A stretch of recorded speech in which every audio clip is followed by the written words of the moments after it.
This podcast is Intel enhanced. So, in these quite strange and wild times that we're having at the moment in the world, we at She's a Wreck HQ have decided to launch the podcast early.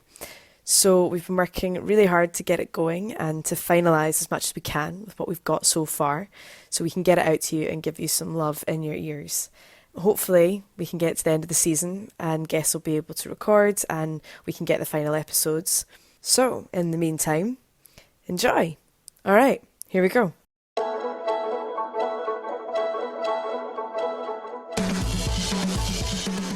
Hello, I'm Lauren Lyle and this is She's a Wreck, your new favourite podcast where I sit down and chat to some of the coolest women of our time on their biggest recommendations of albums, films, books and their female heroes.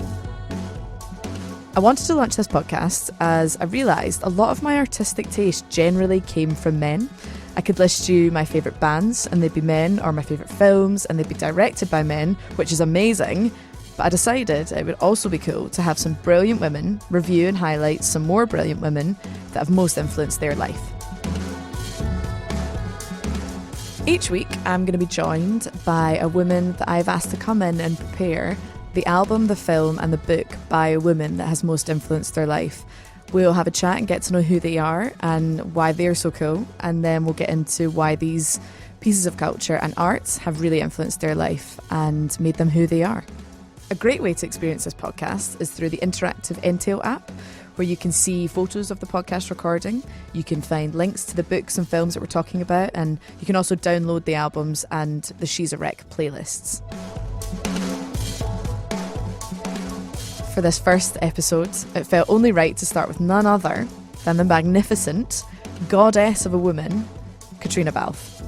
Once a Chanel model and now a Golden Globe nominated actress and recently a producer, and for a while now a close friend of mine through working on our show Outlander. She's had a wild ride in life and is one of the smartest, classiest and most badass women I know. We sat down in her gorgeous home with our cat Eddie and I couldn't think of a better place to start. Welcome to the first ever episode of She's a Wreck, my new podcast. I'm Lauren Lyle and I'm really excited. This is something I've wanted to do for a really long time and I'm very honoured to be joined on my first one. Couldn't think of anyone better to be on the first one. Couldn't think of anyone. I couldn't think of anyone. So instead I've got Caitriona Balfe. Hello. You to let people know that maybe don't know who you are. I mean, you're just like a casually 4 times Golden Globe nominated actress. Four-time loser. Just 4 times. More losses than I've ever come near to, so that's fine.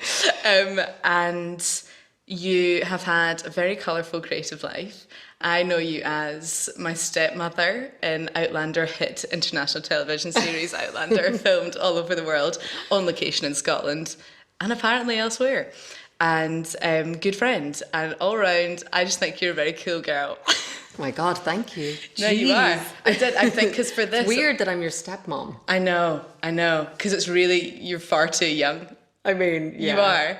I could be your mother, probably. True, maybe I shouldn't offend people by saying that. So I have heard a story. Oh God. That is, I mean, you might have told me it. I don't know, because I don't feel like I've Googled you. Maybe when I just started the show, I Googled you and intimidation. I'm very, very scared about what this is going to be, because I know the few times we've had late night conversations, this could be anything. So, well, yeah. Okay, so no, I don't think it's embarrassing. Well, you tell me. I know that you started in theatre when you were quite young in Ireland, and then you went on to be a model, like a proper model, as opposed to those, you know, those ones that I wasn't quite doing the marigold dishcloth hands. You wouldn't be wonderful which somebody does do that. Amazing. We need those people. Everyone needs marigold. But you then you were in Victoria's Secret, that's. Oh God. So this is what I mean. You were a Victoria's Secret model, and Karl Lagerfeld loved you. You did things all over the joint, and then all of a sudden Outlander turned up, but you weren't initially they didn't initially know that you were someone, and like, wasn't it? Wait, No, I was acting. I was acting when I came along. I definitely wasn't on anyone's lists for leading a TV show for sure. Okay, so is it true that you had sent tapes, they'd been seen, and then they maybe like everyone had been pushed to the side and they hadn't found someone, and then they revisited, like, what was it like? Yeah, I'm not, so there's a couple of different versions of what went down, and I think two different people sort of have their own origin stories of how I was cast. Okay. My version, or the one that I know, like, I don't know, Karen Bailey from Stars has one, and Tony Graffia has one. I was living in LA, and I was a desperate actor who was not working very much, but, you know, occasional jobs. Yeah. And I had sent in a tape from LA, and it went nowhere. Didn't hear anything back. And then a couple of weeks later, I was actually doing a couple of days on this indie film in Belgium. And on my way back, I stopped off in London and I met with some agents, and I met with my agent that I'm still with now. And he was like, you know, there's this project and I think you'd be really good for it. And I was like, oh, I've taped for that. You know, I haven't heard anything. Yeah. And he was like, oh, well, send me the tape. Let me look at it. And So you'd done this with a different agent? yeah, well, so it was my manager in LA. I didn't even have an agent at the time. Ooh, inspiring. I was being hip pocketed. You know that term when like No. somebody in a, yeah, they do this thing in LA where somebody hip pockets you. Okay. So it's usually either a very junior agent or an agent's assistant who wants to be an agent, and they kind of like, they have you as a client. So they'll send you out on things just in case, and if you get a job, then they might. So they'll take rep your you. money. Yeah, or they'll if they think you might have potential. So it was one of those situations. Okay, cool. Yeah. At least that's how I'm looking at it. Yeah, you must, yeah. But anyway, so I met with Michael, and he was like, saw the audition that I'd done, and he was like, well, yeah, that's not really the right tone or whatever. Because I, you know, when my manager had sent me it, I was given 2 lines or whatever. So I retaped, and that's the tape that went in that eventually somebody saw, and then I got the job. So and then I kept that agent because I was like, you're a bloody good agent. But the turnaround was mad, was it not? Did you not get notice? And then they were like, can you get to Scotland for 6 years now? Well, yeah, I didn't know it was going to be 6 years then. I think I turned that tape in. I didn't hear anything for about 3 or 4 weeks. Then I auditioned like on a Monday or Tuesday. I didn't hear anything until the next Tuesday. And then I was in Glasgow on the Friday. Whoa, and you just moved? For a year.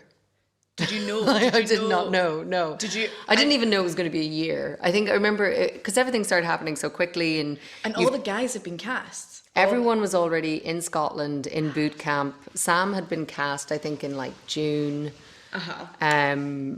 Everyone was here. Everyone had apartments. Everyone had, you know, they knew each other. They were already doing all of their like acting, coaching, horse riding, everything. And then I show up, and we were supposed to start filming the next week, but I had no costumes because... Oh my God, you hadn't fit for anything. Well, because I hadn't fit for anything. And then I arrived, and like, there was no apartment. And I remember the first few weeks being so beautiful and autumny, and I, you know, coming from LA where there is no seasons, I was like, oh, this is going to be amazing. So romantic. It is so romantic. And a mate of mine was here from New York, and he's originally from Glasgow, and he walked me up all around Kelvin Grove and like Park Circus, and, you know, was showing me all the best parts of Glasgow. And I was like, oh, this is going to be so great. And then it rained for about 6 months. And I was But like, I love that it was, didn't they think that they would cast, it would take ages to cast Sam, or it takes ages to cast the guy, because it was meant to be the king of men, and they'd find the girl really easily, and actually, like, they couldn't find someone to, well, like, yeah, I mean, fill that's the what they shoes say. of- That's what, you know, what Meryl and Ron have always said about it. I mean, I don't know. It's... But that's can't be kind of that amazing hard. to have been like, but like they couldn't find someone that was good enough to do it. Like they must have looked at like hundreds of people and they couldn't find someone. I mean, I was in LA. I was doing nothing. All they had to do was just, you know, call me. Which they did. Eventually. So it's worked out quite well then. It's been amazing. I mean, yeah. it has. It's been an absolute job of a lifetime. I mean, these things do not come around very often. No. And here we are 6 years later, and we all like each other. I know. Which is even crazier. I think that's like the biggest compliment that directors have when they come on set, is that they all say that it's quite rare to meet a cast who are on What Sport season 5 and everyone still likes each other. Yeah. And that you and Sam especially haven't killed each other is amazing.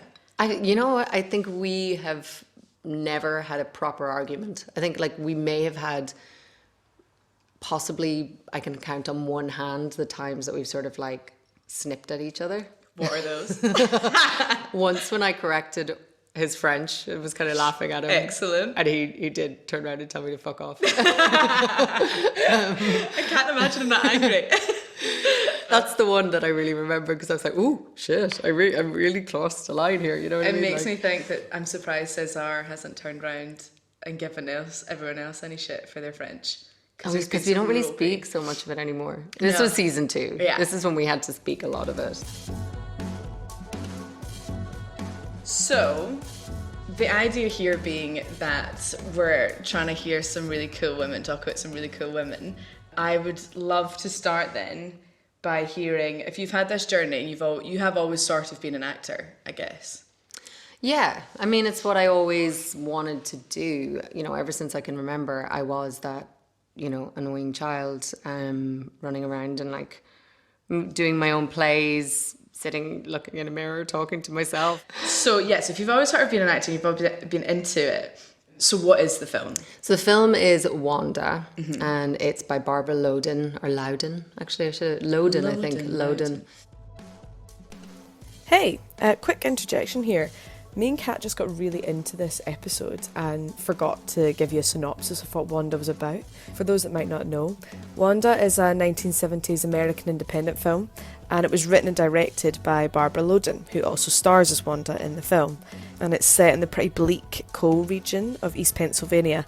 The film basically focuses on a woman drifting from bars to motels and from men to men. She hands over custody of her children because she knows that they're better off with their father, and then goes on the run with a bank robber. So it's wild. We will link you to the newly restored movie, financed by both Gucci, I think because it looks so amazing and the costumes are so cool, and the Film Foundation on the Intel app. Alright, back to the interview. You come home from work, she's lying around on the couch, kids are dirty, there's diapers on the floor.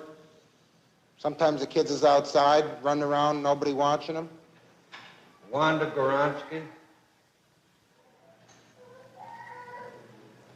Listen, Judge, if he wants a divorce, just give it to him. It's a film that I came across when I was living in New York, and I was trying to figure out, I think at that time, how to get back into acting, because I'd been away from it for so long. And, you know, there was a couple of actors at that time that really made a big impact on me, and this film was kind of the first film of that ilk that I'd seen made by a woman. And written by a woman and starring a woman, and it's very much the sensibility of what I would love to do. I mean, I don't think I've actually yet been able to do a job like this that would scratch that particular itch. Because she wrote, starred, and directed it. Did she direct it as well? Yeah, she's amazing. I mean, she was an actress. She was married to a very famous director, Elia Kazan. And this is this gorgeous little indie film that she made. I think she made it for like $100,000. And it was made in Pennsylvania and Connecticut. I'm just no good. Just no good. You can do it. I can't. You can do it. I can't. You can. You can. I can't. I was a big fan of Cassavetes, and I loved Jenna Rowlands and all that kind of stuff. And this was very much that kind of world, because it's very improvised. She started off with a script, and it's then very loosely, well, she talks about, when she talks about the film, that very quickly they sort of threw that away. They used it as a slight guideline. But mostly they used non-actors. I mean, I think it was her. What about the guy that plays her, like, at the end, who she ends up with? The Mr. Dennis. Yes. Yes, he's an actor as well. But everyone else pretty much they're just people that she got to sort of play themselves or play versions of themselves in the film. That's interesting that you say that, because when I watched it, wondered if it was improvised. That was one of my first things. It was so natural. If it is, this is unbelievable acting, that they're all just so off the cuff. but it was like nothing I'd seen. It was kind of unnerving at times because it's so quite quiet as well. There's no music playing at any time. There's no real soundtracking at all. No. It's just sort of her. And that's the thing. It's the whole thing about this film is what I loved is she doesn't have this mad change in the middle of the film. No. It's not waiting for something almost. And then you have to just relax. You have to just let it happen. And I think it's that exploration of, you know, a woman who is passive in her life, but also in crisis, but doesn't know how to do anything about it. So in some ways doesn't do anything. I mean, it's crazy when you think about it, because I think we're all so, you know, there's so often we want films where it's like you need that big shift and people have to like overcome things and huge drama. And it's always about a lesson, or it's always about how do we better ourselves, or the downfall. And I just loved this, and it was just so different from anything I had seen, and it really, I don't know why. It was just one of those films that really, really stayed with me, and it was like, I want to make things like that, or I want to be in things like that. It kind of surprised me when you said it, when you told me what it was going to be, because when I was watching it, I was like, this woman is like super passive. She's kind of lacking in agency. She doesn't do, and she... But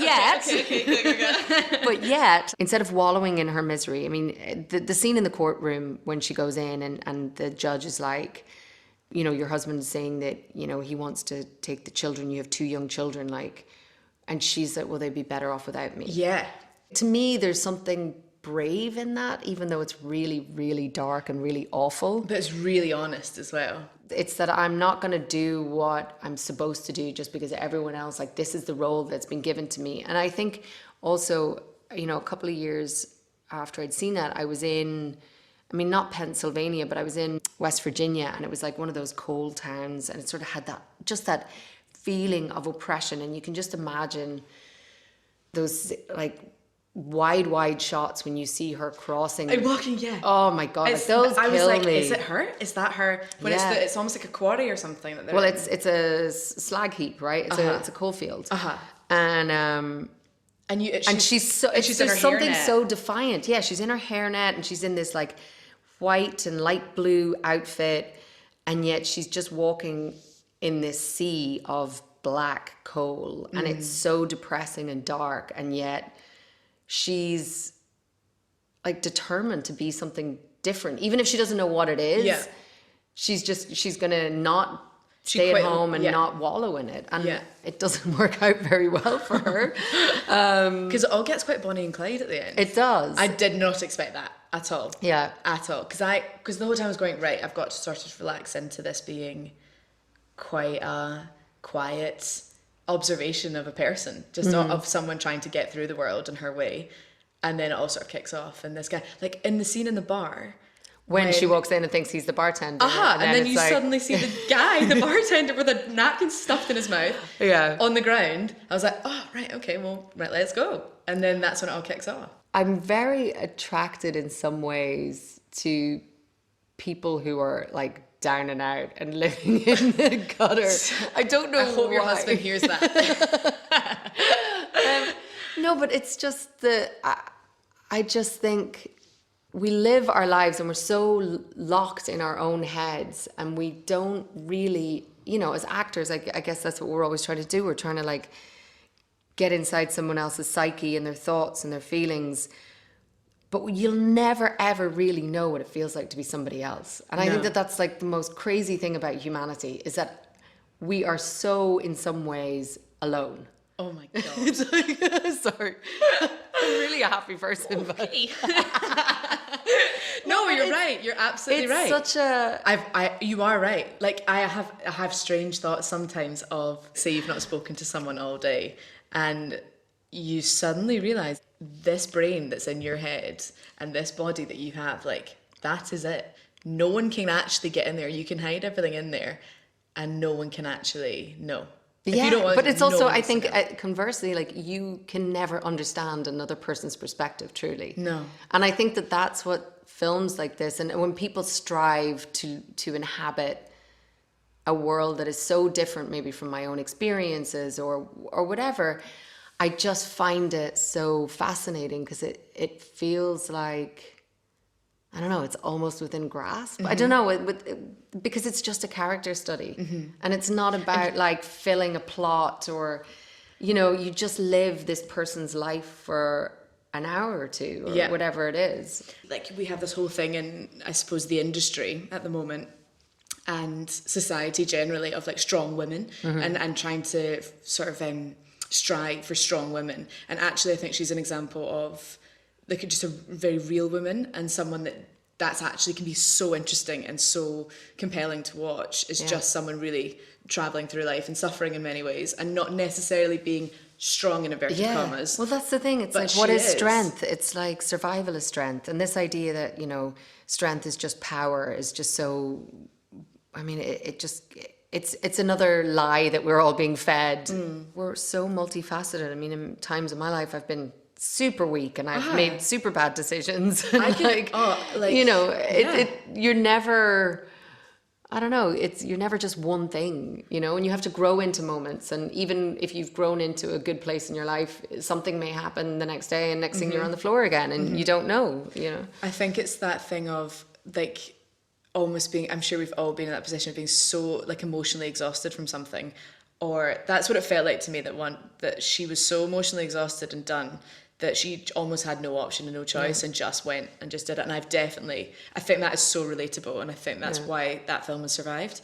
And it's seen as such a cult classic. It's seen as such a... But I think as well, like, I think nowadays I do this about her, like, you know, whenever I knew we were going to have this conversation, I started thinking about it again. And now you kind of think, whoa, maybe she had postpartum depression and maybe that's what it is. Yeah. And all of these things. But I think the language didn't really exist then. Like, that's the thing. Women then didn't have the luxury of these things. And so they just existed. So, okay. So that's my film recommendation. That's your film. So this is what I want. So I want people listening and women listening, but everyone. This isn't about not wanting to listen to guys or not liking the guys. It's about giving space for some women and being able to like give some more heroes to people to go out and have a look and not always look to the guys for what's really cool. And I think this is such a phenomenal start because it is a focus on this really real woman, and I think everyone should watch it. Men and women alike. I agree. Watch it. Watch it. Okay, so next we've got the book. And you were worried about the book. Well, when you were sort of like, well, what do you recommend and what had an impact or what influenced you? I don't know. I always think of those things. I'm like, oh, what influenced me when I was a teenager? I don't know why I always go to like being a teenager. That point as if I came out of teenagedom as a formed person with all of my influences intact. No, but so I for some reason I went to like my favorite book of that time. I haven't read it in years, so I was like, I got really panicky then. I said to you, I think I want to change my mind. And I was like, well, why? Why do you want to change your mind? And you were like, well, because it's just really fucked up. Yeah, well, because again, this book is quite dark and well, it's not. I mean, it's, you know, I think most people have read this when they were a teenager. It was Wuthering Heights. Yeah, sorry, it's Wuthering Bronte. Heights. Yes. It was on the school curriculum at one point, I think. It was, but it was a book that I had read probably about 3 or 4 times, and then we went to do, in Ireland, we do a leaving cert. Oh, what? That's our final exams right. At the end of secondary school. And so it was on my English school curriculum then, and then I was like, oh, they're going to ruin this book for me. And it didn't. And I think that that's a real testament to... Absolutely. You know, a book that you can actually sit and study it and actually come away and still love it. I think I came away from school traumatised by Shakespeare, and it took years. Yeah, it took years to be interested in it again. Because English, like you'd sit in English and just drone through. I mean, it was like King I actually Henry. had a good English teacher. She was mean and horrible to me, but she was actually really good. I had a good English teacher in that she was really nice to me, but I would leave class at least 3 times during every class. Like class would probably be like an hour and 10 minutes, and I'd be like, really need the toilet, and she was like, just go.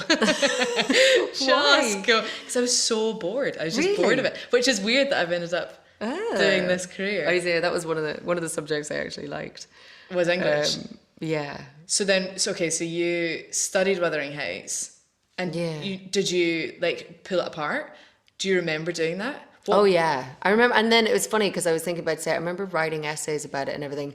And then one of the things that we used to study so much about it, like some of the stuff that we used to be told, I remember this being this big nature versus nurture thing with Heathcliff. Okay. And when I think about it now, I'm like, that's really fucked up that we were taught that. Why? Because I think we were sort of being told that because he was this orphaned youth, that his nature was dark, and that all of the good nurture of the family that he kind of came into, and his marriage and things, that wasn't enough to save him. And I think that's really, really fucked up. Yeah, and especially if that's the opinion that's been By the way, given to you. I'm allowed to curse on this, Oh, right? we've done that already. I've totally given up. No, I think I started anyway. Sorry, Mum. Sorry, Dad. Sorry. They met me at the rugby anyway. They've already heard me cursing. I'm the creative before. one of the family. They've all had to accept it. My dad asked me if I was a hippie now, and I was like, oh, okay, yeah. It's not the 60s. No, it's not. That's exactly it, Dad. It's not the 60s, but thank you. I don't know what it's. She's a hipster. That's she's even not worse. Kind of are. Let's be real. No, okay, thanks. I'll take it as a compliment at the moment. So Wuthering Heights, I did a play of it probably about 5 years ago, but it was a sort of reimagined version. Oh, and I how played. Did they reimagine it? Who were you? I was Kathy. Were you on a wire, and did you fly by a window at any point?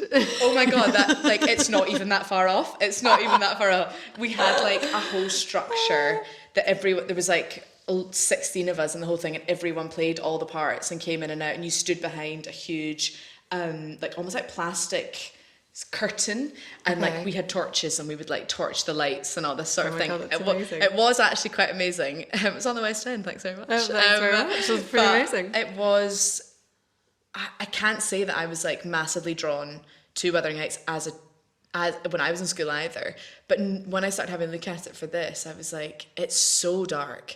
It's actually a fascinating book, and the whole like Heathcliff coming and having nightmares and dreams and everything in this castle, like is sort of a bit of a horror story, really. Well, yeah, I mean, I guess it's that kind of gothic literature, right? It's about this overpowering love and what happens, I think, when love gets perverted. You know, the ways that the very best of us can turn us into absolute monsters. I think that's one of the things that I found. To do with love. Yeah, well, because it's so much about, you know, he fell in love with Catherine, and then because he felt that she rejected him, even though, you know, in the plot, he kind of overhears her saying that she could never marry him because he's below her station. And what he didn't hear was that she was saying, but, you know, I will never love Edgar the way that I love Heathcliff, and he will always be the person, you know, that has my heart. And because he didn't hear that, he sort of went off, and he became this man of wealth and man of fortune. And then he came back just so hell-bent on revenge and sort of showing everybody. Obviously, it survived this, like, however many years it's been, and it's this huge classic.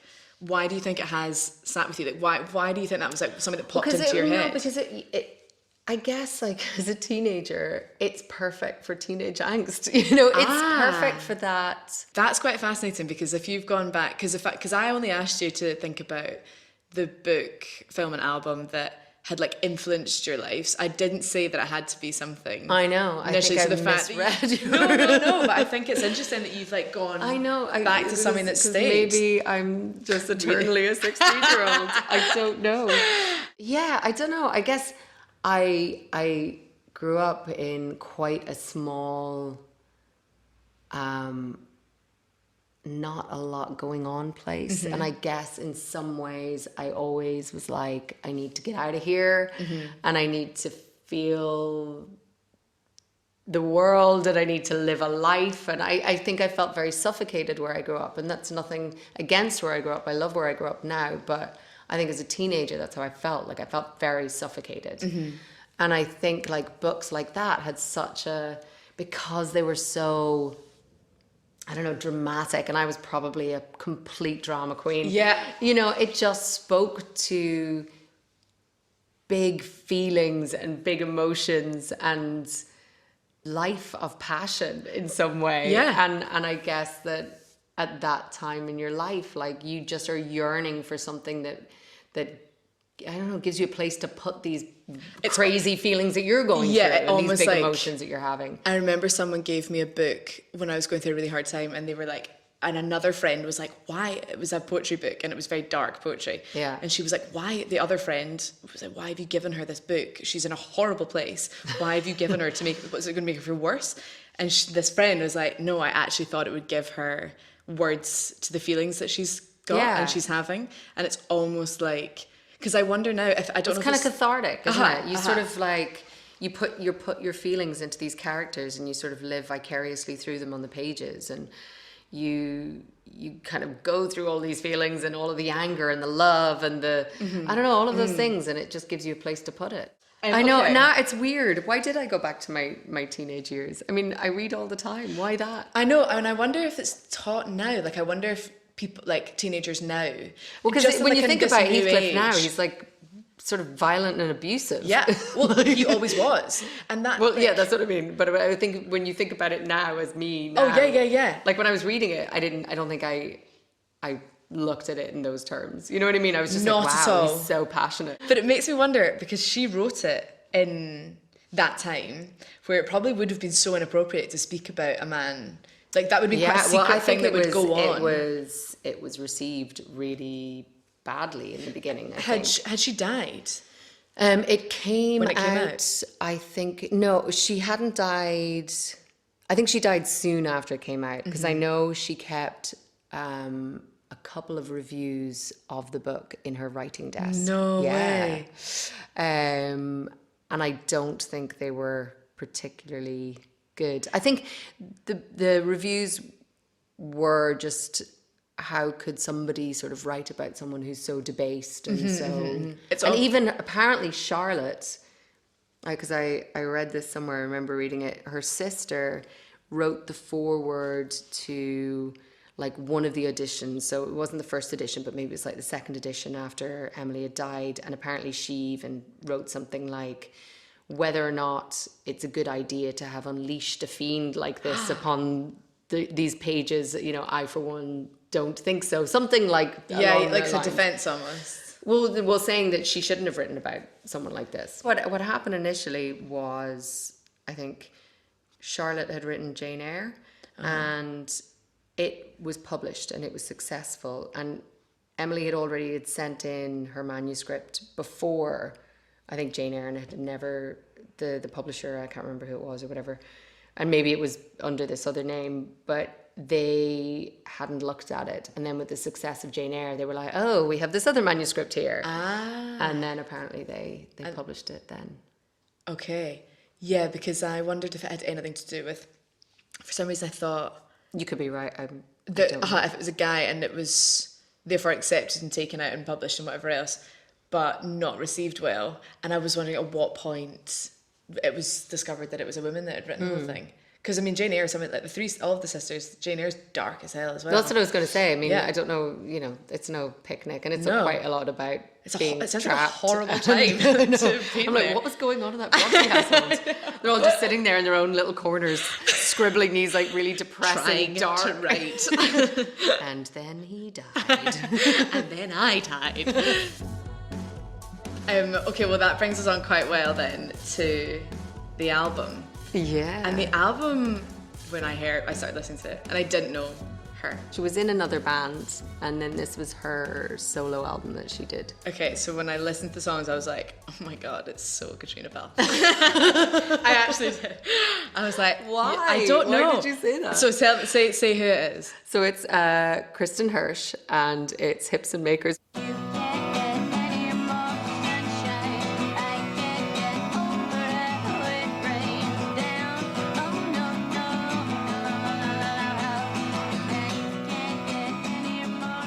There's a line in and obviously I'm shit for this. I never know the names of any of the songs because I just listen. Wait, I can get it up. I can get up the album because I was just listening to it. Hold on.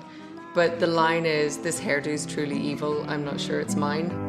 His hairdo's truly evil. I'm not sure it's mine. You're so tall. Okay, so this is totally in reference to my... What did you do to your hair? So, oh my God, it's been such a battle. I've been told by people... By the way, it looks really, really good right now. Thank you. Oh my God, why did I do it? So this is actually in references to, this is not about me, by the way, this podcast. However, we'll tell the story. But it's so much fun. But it's great. So I thought it'd be really funny. On Outlander, I've got to have long blonde hair, and when I got the part, that was sort of a thing where they really liked the fact that I had long blonde hair. And Marcelly, my character in the books, is described as having like luscious locks or something. Which Lauren does. Thank you. FYI, listeners. Naturally do, thank you. I've just had my French cut. It looks great. Thank you. And I've always been told I've had great hair. I haven't done anything to try and do that. And so I thought it'd be really good because for, what has it been, 2 years, having the same hairstyle, I cut a fringe a while ago, which was a good decision. And then just before filming this season, which is season 5, You thought you'd switch it up a bit. Switch it up a bit. What was it, a month before? I dyed it blue. And I literally have my friend Jess sit in my living room, and she got foils out. Oh my God, you foiled it. Yeah, I as don't know why well. we did that. Like, I don't think that's what you're meant So to it do. wasn't even like just a blue rinse. It was like No. a proper... Oh, it was like highlights. Like she had on marigolds. We sat in the mirror in my living room, and she like pulled streaks of hair and foiled the blue bottled dye into my hair. And the two of us were like, "This is hilarious. This will be great. You'll look so rocking." And then... when did it wash out? It didn't. So I got to set and walked into hair and makeup, and they were like, literally I walked in, they went, "Fuck!" And I was like, "It's fine. It washes out in 6 to 20 washes." And I was like, even if it's 30, it's fine. And it never washed out. And so at the beginning of this season, I'd negotiated quite well with costume to not wear too many bonnets because I hate the bonnets. And then you ended up wearing bonnets for the entire season. The entire season. So every bonnet you see, it's because there's blue hair underneath. So how did we get onto hair? But Because there's an amazing line from that. Oh, from that yeah, album. yeah, yeah. Well, that was also the battle of my hair in the show. I'm always criticising it, but actually it was my own fault this time, which I can't believe I'm admitting to you. But so when did you first hear the album? What age do you think you were? Oh my God, it's so embarrassing. I don't know why I've gone to this like time in my life, and I just It's quite cool though. Like it's I like heard it when I was 16. 16. When did it come out? Do you know? I think it came out. Actually, I do know because I looked it up in '94. So I heard it in like '96. I was 2 years behind the curve. But like getting quite cool and like getting quite into it. Yeah, and I think, it's so random. I think the person who turned me on to it is a girl called Caroline Burke. And I bumped into her in the airport about a month ago. And maybe that's why I've been thinking about it again recently. But was she a friend from Ireland? She was a girl I met in a summer acting school. We've all done it. I think it was like one of these stagecoach things or something. It was like a week long like summer camp. I used to do them. Camp. I did them every summer. Oh my God, the best fun. Yeah, it was amazing. The best fun. Yeah.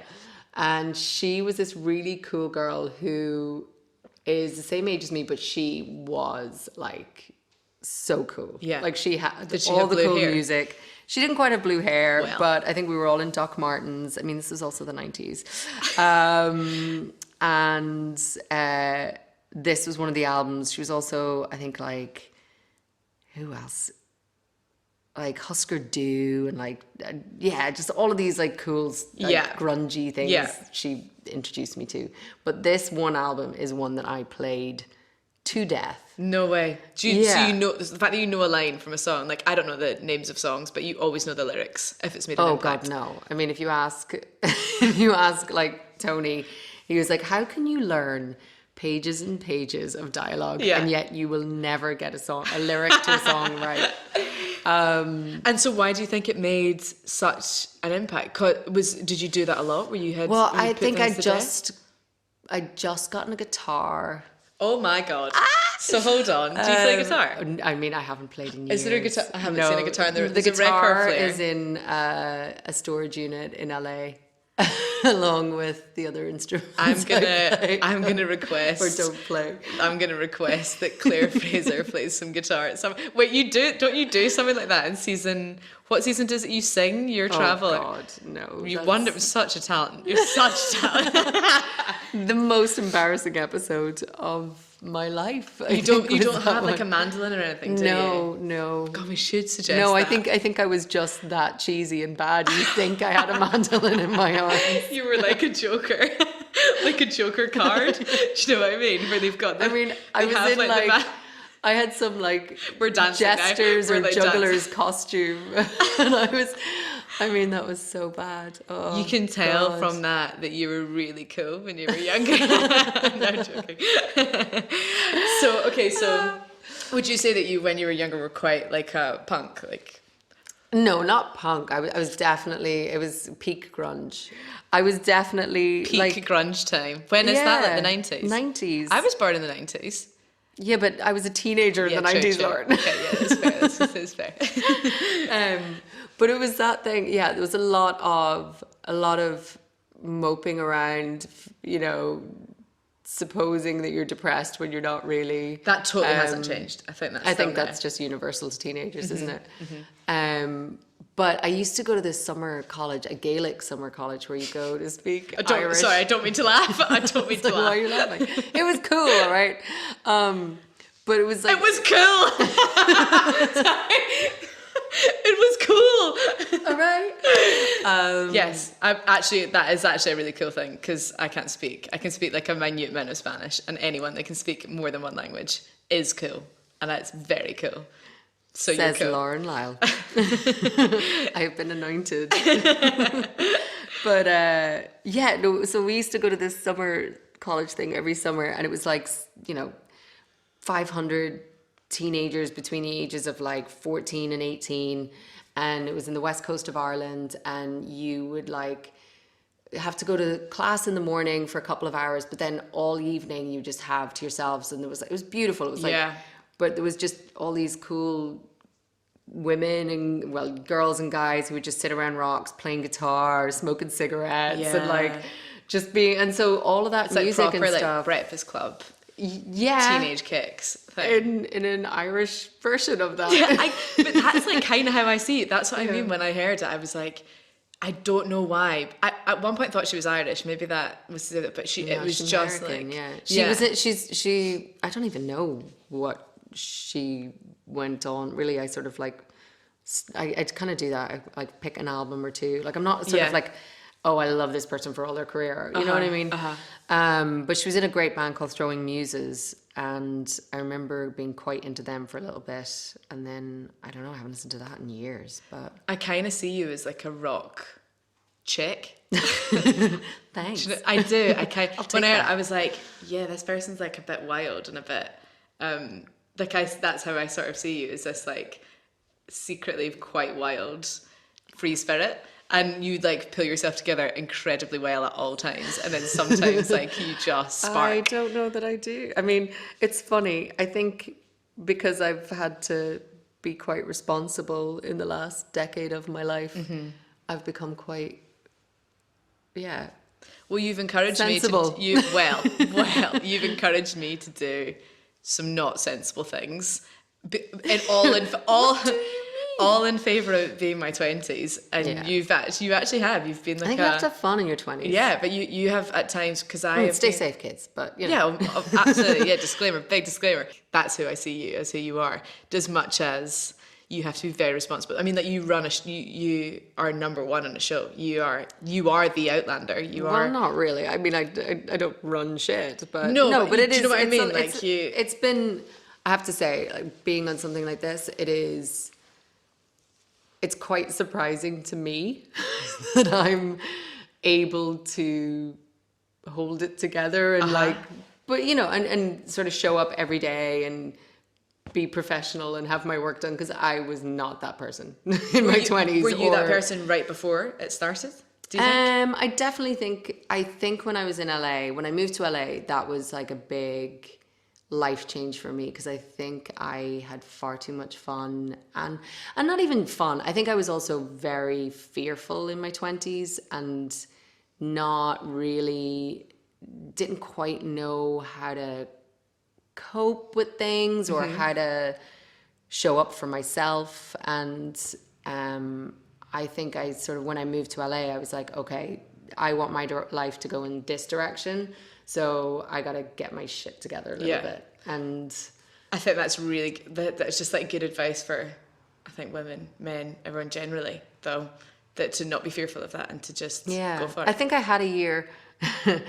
I sort of do this every year around New Year's. I write a letter. It's like a tradition we have, and usually it's like whoever we spend New Year's with, and it's sort of like being grateful for the things that you really liked about the previous year, and then also writing down your goals for the next year, but also the things you want to get rid of. And then you burn it. Outdoors preferably, or in a safe space, not outdoors if you're in like a, just somewhere safe, just burn it. So what sort of things do you get rid of? Well, like, I think every year I have procrastination on it, and it's still not working. But that's natural, though. But I think one year I was definitely, I just, I'm sick of being fearful of things, and just it has to be a year of just saying fuck it and just go and do it. And I think that might have even been the year I moved to LA, and I completely changed my life. I mean, I moved to LA. I knew one person. I left all my friends, my job, everything, and I just was like, I'm gonna do it, because if I don't try, at least I'm gonna really regret it. And I think that's the thing, you make the life you want.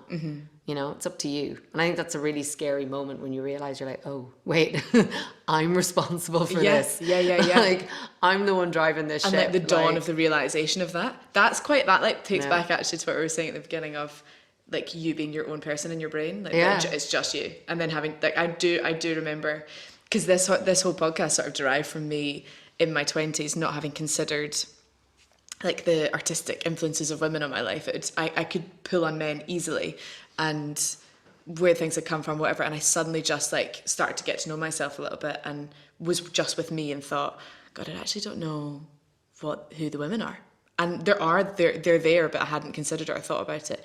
And it's almost like in your 20s, that turning point of like getting to know yourself a little bit and having to like sit with yourself. And in some ways, I mean, this is a huge generalization and not everyone's like this, but in some ways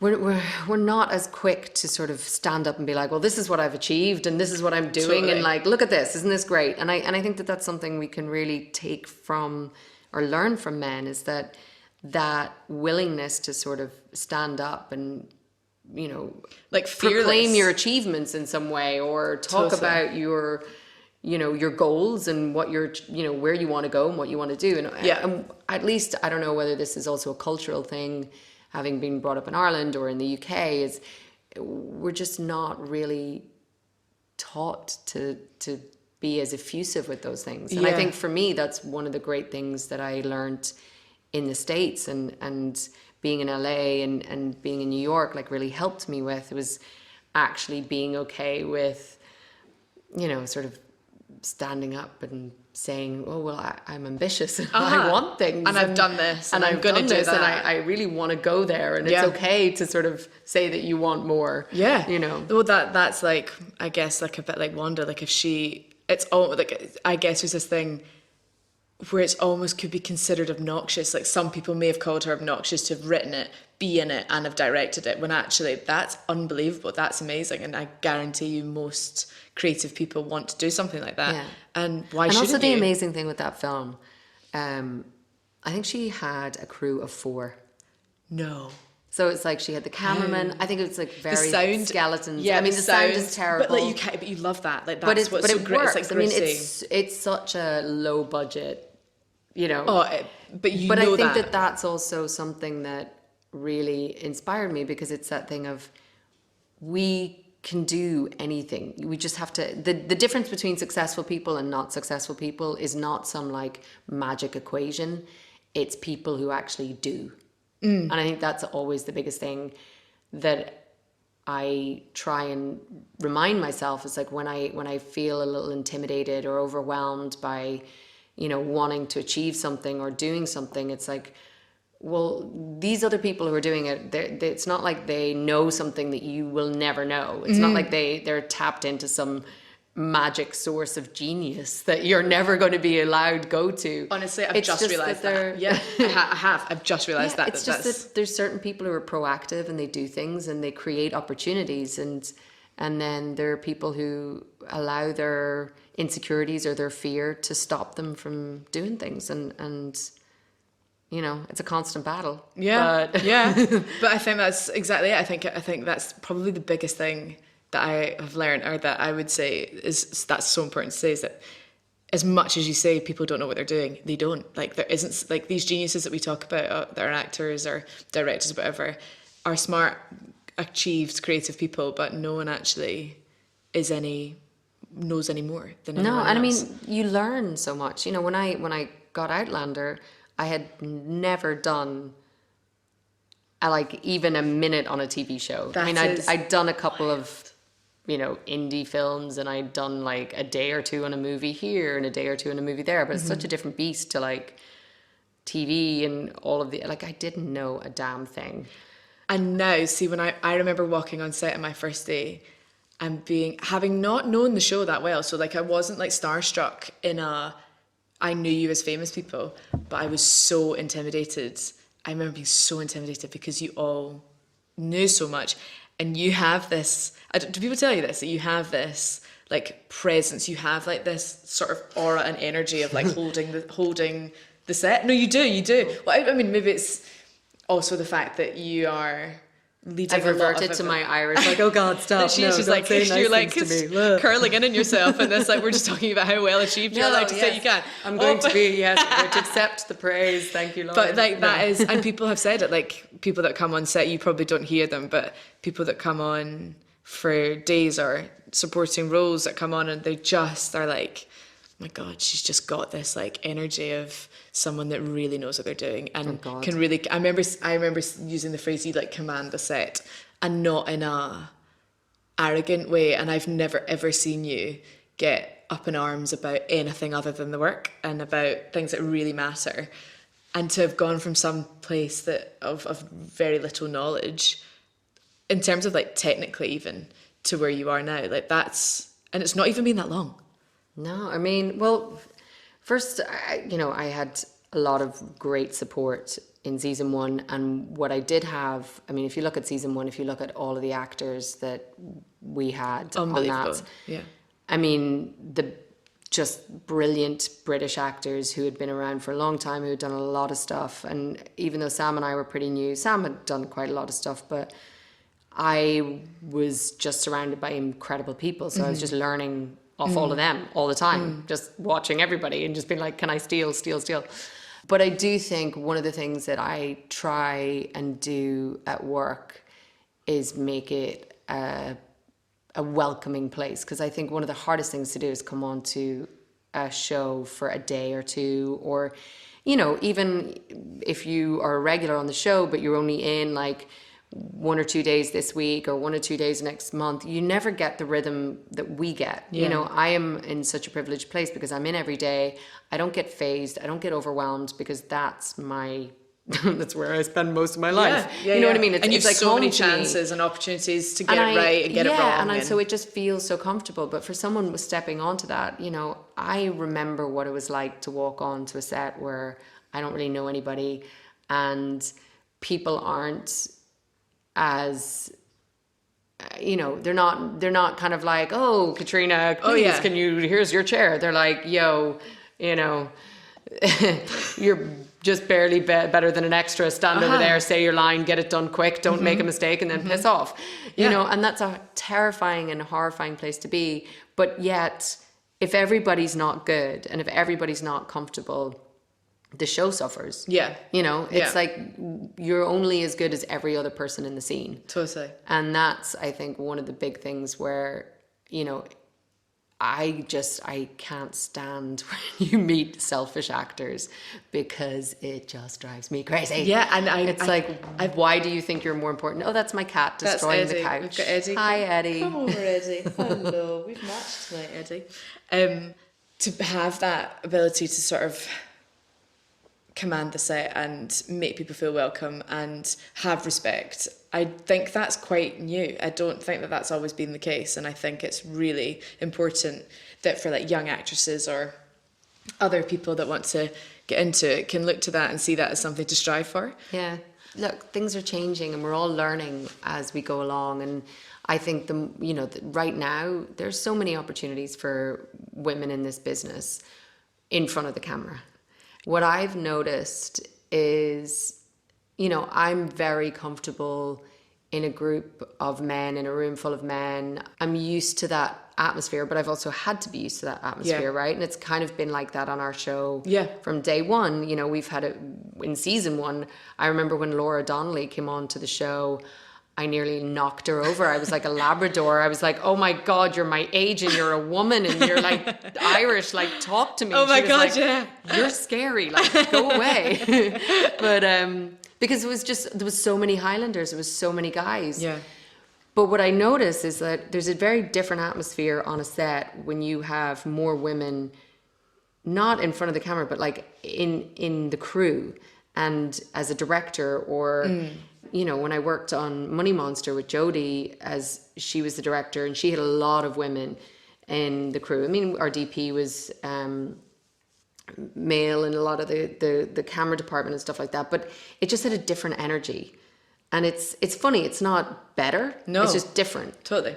And I think, we try on our show to have female directors come in, but I think some women can work very well with the rest of the crew being male. Mm-hmm. But I also see some women where it's a different dynamic. Totally. And I see that they would thrive so much better if there's a few more women around. If there was a few more women around. Yeah. And it's interesting, I had an amazing conversation with this director, Alice Waddington.